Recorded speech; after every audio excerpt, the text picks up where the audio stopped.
Sir, I'm Christina Miller, student nurse. May I see your wristband? Can you please state your name and your age and repeat? Okay, sir. So today I will be doing a back massage. Is that okay with you? Before we proceed, I will need to reposition you into a prone position. Makadapa po kayo.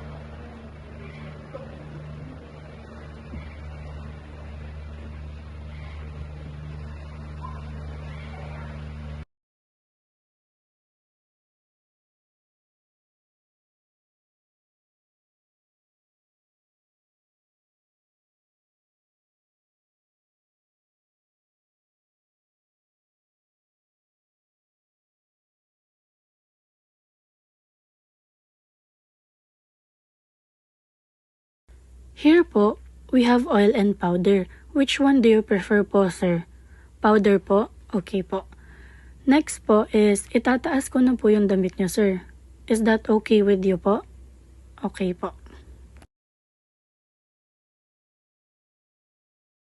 Here, I'm putting a generous amount of powder in my hands because it allows for extremely deep kneading.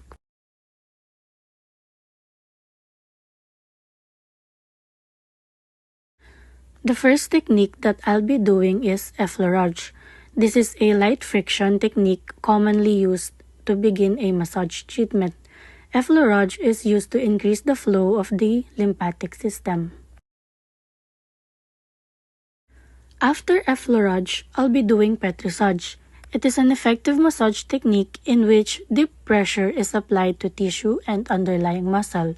Petrissage is used to free up movement of tissues and muscles by treating muscle knots or spasms.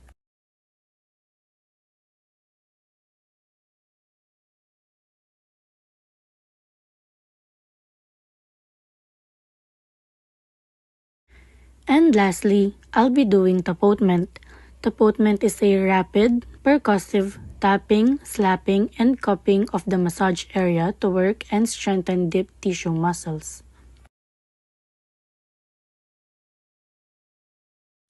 Okay sir, I'm done na po. Ibababa ko na po yung damit nyo. Pwede na po kayong mag-turn ulit.